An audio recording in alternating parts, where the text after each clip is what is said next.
morning, everyone, and today we are doing, well, New Year's. Happy New Year's. It's not been a year since I've started, but it's been almost. So today we are doing the Wisp from Sonic Colors. Minus Jade, because we're not talking about Sonic Colors Ultimate. I'm just going to turn them into D&D creatures. And technically weapons, since Wisp bonds are a thing, and again, New Year's, I wanted to do something special, other than make a class. A class is coming, though. I do have a class idea. Anyways, well, yes, I do know that only Drill, Cube, Hover, Void, and Burst have Wisp bonds. I'm giving everyone a Wisp bond, including when I do the Lost World ones. I do plan on doing Lost World plus Jade, aka the other 8 Wisps. So yeah. Now, I should mention, all the footage, most of it's going to be from Sonic Colors for the Nintendo Wii, not Ultimate, because, again, did not want to do Jade. And also, I should say, there is no Forces ones because you don't really use the Wisps, you just use the Wisp bonds, and none of the Wisp bonds are the same. I tried to make them similar. So, let's get it started. By telling about the regular Wisp lore. So the lore for this is actually kinda not much. There is not much lore for the Wisps. Surprisingly, considering how to be fair, they are just glorified power-ups. They're just power-ups with personality. What we do know is that their color and appearance dictates what power they give to other creatures, not just Sonic. And themselves as well. Oh, we know that they are thankful to Sonic for saving them from Dr. Eggman, and they're afraid of Eggman. That's the main thing we know about them. The other stuff we know is that they are filled with an energy called Hyper Go-On. Whatever that truly means, we do not fully know. Basically, it just lets them do power. And if they're drained of Hyper Go-On, they make what's known as the Nega Wisps. They're just more aggressive. And somewhat corrupted, but they still have Hyper Go-On somehow. I don't know. And last but not least, we do know of their Mother God thing, which is just the Mother Wisp from Sonic Colors DS. Specifically DS, as she is the final boss. Supersonic level threat, by the way. And also, from Team Sonic Racing, we see her normal form. Yeah, that's basically all we know about them. Yeah, very strange. So, let's get on to what I call the Hyisp.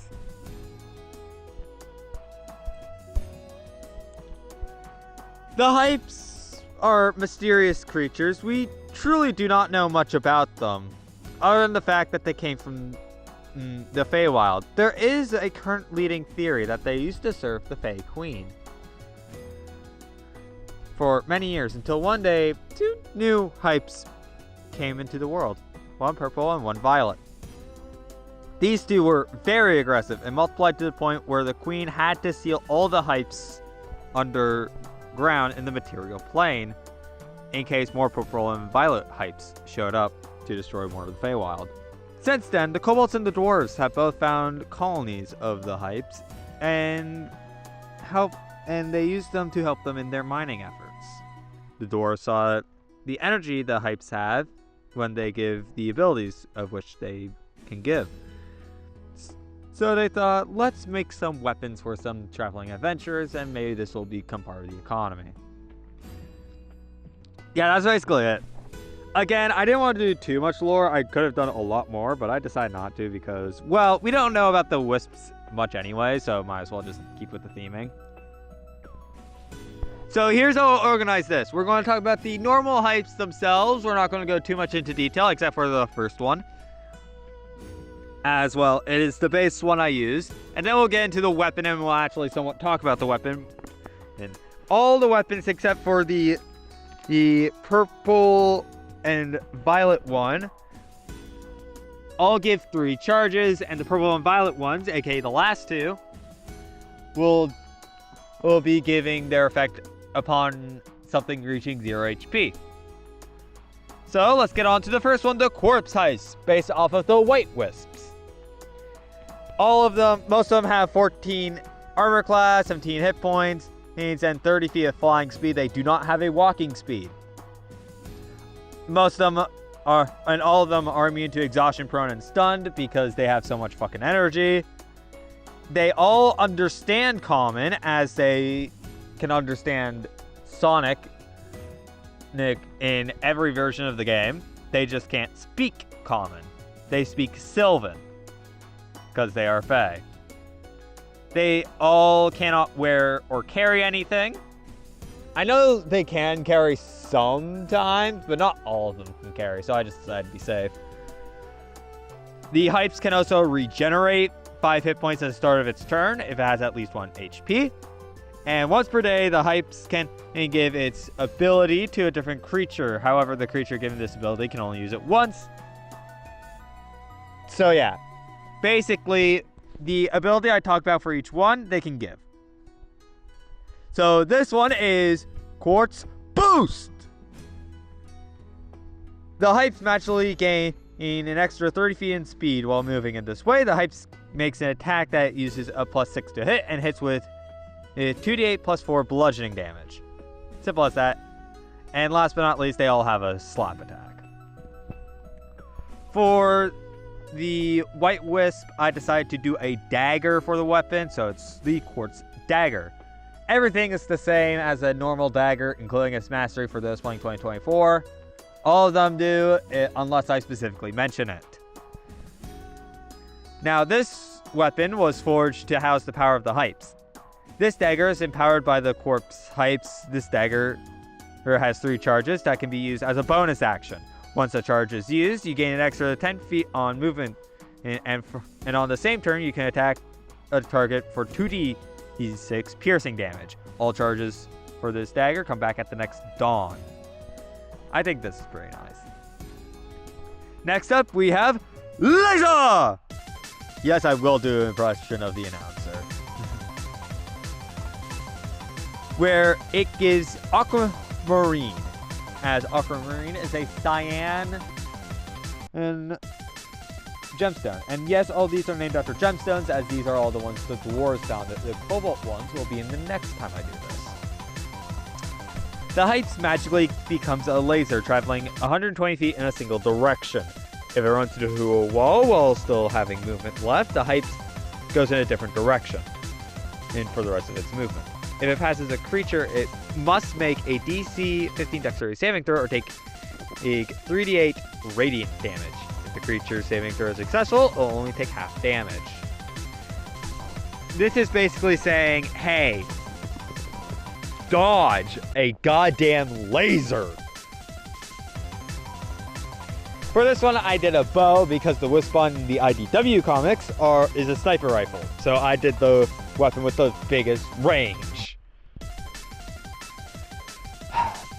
And of course, this is meant to use the power of the Aquamarine Wisp to turn any arrows used in it into a laser. This effect can only happen 3 times per day. Any arrow transformed by this bow will not have this advantage on the attack roll if it's a range issue. The arrow also gains an extra D8 worth of radiant damage on its shot. All charges come back at the next dawn.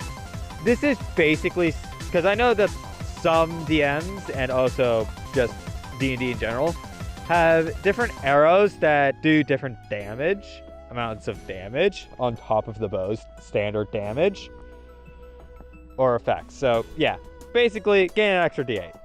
Why not? And this is the first weapon that who has a property that is different between 2024 and 2022. 2024, sorry, and 2014. I am not good at this. AK, the heavy property is one of the few ones that have changed between the 2 versions. I listed them both. After I did the explanation, I said what year it's from. Next up, we have Burst. Burst is from DS, and so the ordering got a little complicated. You get this Wisp in Sweet Mountain, Act 0, technically speaking. So you get it before Drill. Anyways, it is a ruby because it's a red gemstone. Anyways, with Ruby Burst, the Hyisp magically becomes somewhat of a fire elemental, letting the Hyisp use an attack that has a 10-foot radius centered on itself. Every creature must make a DC 14 dexterity saving throw or take 3d8 fire damage and half as much on a successful save. Pretty alright weapon. That's not even the weapon, that's the Hyisp itself. Now, I did a war pick for this because I did not know how to translate a flamethrower from forces into this. So, yeah, we just did war pick. And I could do the normal Wisp Bond ability, and that's what I did. As the Ruby Hyisp in this weapon will give it 3 more charges, as per usual. Once someone uses an action to use a charge, this weapon sends you 10 feet in the air while exploring an area of a 10-foot radius centered on your previous location. This forces a DC 14 dexterity saving throw or onto anyone in the radius, or they take 2d8 fire damage and half as much on a successful saving throw. You store all your charges at the next dawn. Pretty alright. Not the best weapon, but pretty good, especially for mining. Because, you know, it's a fucking bomb. What will I do when I do bomb? We'll see. Anyways, next we have Drill! Drill is a funny one to do as, yeah, I need to give the Hyisp a burrowing speed. Now, Drill has the added benefit of I'll just explain it. The Hyisp uses its magic to become a drill across all surfaces. This action lasts for 1 minute and allows the Hyisp to have a swim speed of 30 feet and increasing its burrowing speed by 30 as well. Pretty good. It also gives you the burrowing speed, so yeah. And I did a spear for this, which I did a pull for. I was thinking of pike as well. I was thinking of long stick. Not lance. Lance is for a rocket, because, yeah. Anyways, this weapon was forged to house the power of the Hyisp. This spear is empowered by the Citrine Hyisp, giving the user 3 charges. If you use an action to use a charge, it lets you climb in 30 feet in the same turn. When you use this charge, which it also counts as an attack with an extra d8 to damage, you gain all charges at the next dawn.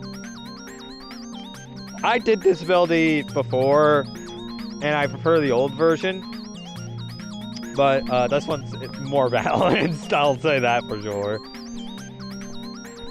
Next up, we have Spikes, which is Morganite, which is obviously a pink, gem. I'm going to stop explaining what the gems are because if you know Sonic, you can, and also you have working eyes, you can see what color they are. If not, Citrine's yellow, Morganite's pink. Yeah, and it keeps going. Anyways, Morganite Spikes lets the Hyisp use its magic to transform into a jumble of spikes. This action lasts for 30 seconds and allows the Hyisp to force every creature that makes an attack against it make a DC 15 constant saving throw or take 3d6 piercing damage. On a successful save, the creature takes half the damage. The Hyisp flying speed becomes its walking speed while in this form. Pretty good. This also has a climbing speed instead of a burrowing speed like the Drill Wisp, and none of the other ones have that. Anyways, I did a Morning Star for this because that is what won a poll. Anyways, this Morning Star is empowered by the Morganite Hyisp, giving it 3 charges, obviously. And you can spend your action to make the spikes on the Morning Star cover an area with a 10-foot radius centered on yourself with spikes. Any creature in the area must make a DC 15 dexterity saving throw or take 2d8 piercing damage. On a successful save, the creatures take half damage. You gain all turns that's next on. Pretty alright, pretty alright. Next is Rocket! I like Rocket. The Hyisp uses its magic to transform into a rocket that launches itself in a 120 foot in a straight line in a direction the Hyisp chooses. If there is a wall or creature in the way, the effect will end after the target makes a DC 17 dexterity saving throw or take 2d8 fire damage. If the target is successful, well, they take half the damage. Pretty alright, pretty alright. It's a nice spell-like ability. Oh dear god. But yeah. Anyways, as I said earlier, I didn't want to do Lance for Drill because Lance for Rocket makes a lot of sense. Anyways, this weapon also has 3 charges. And once you use a charge, you move 40 feet in a direction, in a straight line in any direction. Any creature in the line must make a DC 15 dexterity saving throw or take 2d8 piercing damage and be knocked prone. On a successful save, the creature takes half damage and isn't knocked prone. Regain all charges at the next time. Pretty alright, pretty alright. Next up, we have Cube, which has the best music of any Wisps. I'm sorry, but you cannot deny it. So, yeah, this one is the more defensive one. It has more HP. Technically speaking, it should. It is also kind of good. Kind of good. It also does not do as much damage as the other ones, as its slap attack actually is strength-based, mostly because I'm an idiot, but it makes sense, it's the defensive one. The Hyisp uses its magic to create a cube with Sapphire Cube. This cube lasts for 1 minute, and the Hyisp can use his action to slam the cube into the ground, causing a shockwave centered on the cube, forcing everything in a 10-foot radius to make a DC 15 Constitution saving throw or take 2d8 thunder damage and fall prone. On a successful saving throw, the creatures take half damage and aren't prone. This shockwave also reverses the turn order. Pretty fun, pretty fun. And the reason why it does the reversing turn order is purely because in colors, when you use the Cube Wisp, it turns all blue cubes into blue rings and all blue rings into blue cubes. So I did Maul for this one because in Forces, the weapon of choice is a hammer, and a Maul's just a bigger fucking hammer. And also, I didn't want to be basic and choose a Warhammer. So this is another weapon that has 3 charges. Once you use a charge, this Maul summons cubes onto a creature of your choice. The target must make a DC 15 Constitution saving throw or be covered in the cubes. This grants the target a +2 to AC, but the target is also restrained for the next 12 seconds. If the target is successful in the saving throw, they aren't affected by this effect. This is great for someone who can control aggro. If you can make the creatures attack a specific person, like the Paladin or Barbarian, you just give this effect to them. Sure, they're restrained, they can't move, they can break out, they can, like, restrained you can break out of it. But also, until they can, they just have +2 to AC. So yeah, it's like they have a shield without having a shield. Next up we have Hover! Which is Emerald, because I had Ruby and Sapphire and well, yes, there are, say, Jade as an example. I wanted to actually use Emerald, not just because it's the most iconic green gem, but I have Ruby and Sapphire here. And so I wanted to make a Pokemon joke when I recorded this. Anyways, Emerald Hover lets the Hyisp use its magic to increase its flying speed by 40 feet for the next minute. As well, they gain a pulse action during the minute that gives it a +2 to AC until it is attacked. Yeah, it's alright, it's alright. Anyways, this is the only one that is not actually a weapon. It is a shield. So it's a +2 to AC.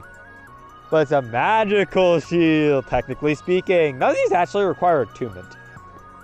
Surprisingly, all they require is the proper hypes for them to work.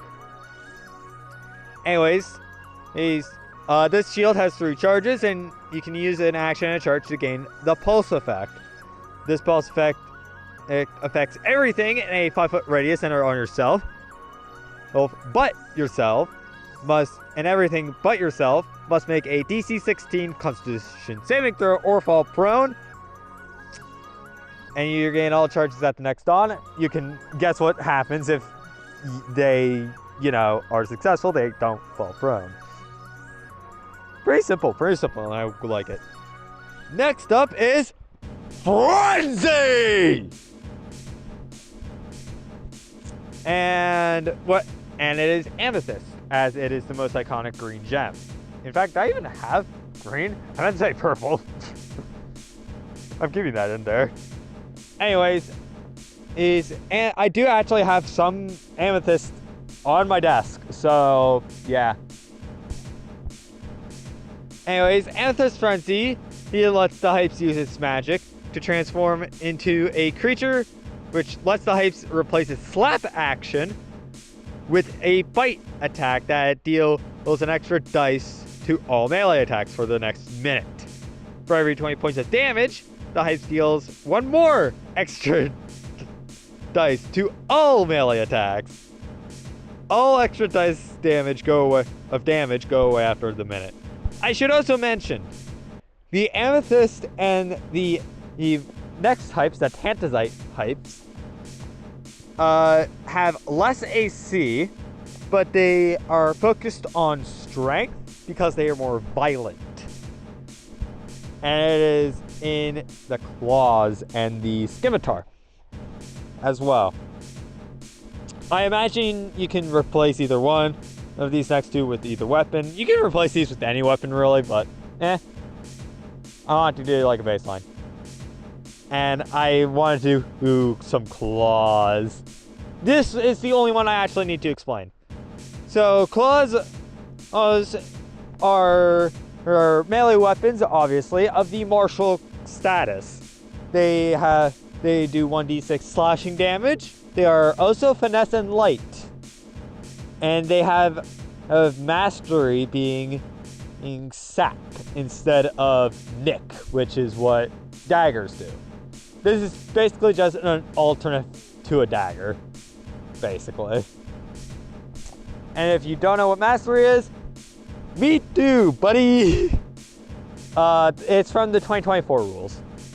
Anyways, this claw is empowered by the Amethyst Hyisp, letting the user gain power from violent actions.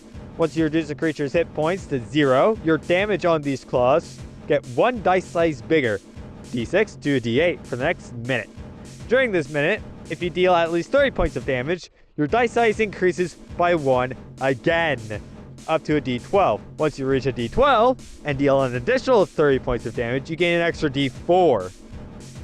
And who follows the rules as before. Your damage returns to 1d6 after the minute has passed. Pretty alright. And last but not least is Void! And in Tantazite Void, it uses its magic to transform into a black hole-like creature for 1 minute. If anything is within the 10-foot radius of the Hyisp, and anything within the 10-foot radius of the Hyisp must make a DC 15 Constitution saving throw or take a 2d8 necrotic damage and fall prone. If a creature succeeds on the saving throw, it doesn't take damage but still falls prone. In turn, this creature can't attack until the minute's up, basically. It can't attack.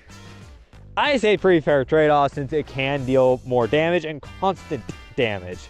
It is always pulling you in, that's why it always forces prone. Anyways, I decided to do a scimitar for this, which is just a scimitar. And this weapon has a different on death effect. Once you reduce a creature's hit points to 0, you gain an aura of 10 feet around you, lowering the creature's AC by 1 for the next minute. During this minute, for every 20 points of damage you deal, the aura becomes more effective, lowering AC by 1 yet again. The aura disappears after a minute. Pretty alright in my opinion. And yeah, that's all of them for this video. There's one more thing I do need to cover, which is a new feature called the Hyisp familiar. It basically lets you get a random Hyisp as a familiar. However, they cannot use their non-slap action. They have to give it to you. Pretty alright. If you gain a Hyisp in this way, you get like a lesser version of it for taking the easy route, or you can try and tame one. All in all, I think the Hyisp are a very fun creature that you can implement into your game, along with the lore. You can even have, say, a dwarf starting character start with a Hyisp and its accompanying weapon if you feel like it. If you want to be overpowered or for story. Who knows? Who cares? However, I will say, thank you all for being here. The next video is going to be a Pokemon video. And I'll see you all next time. Good night, everyone!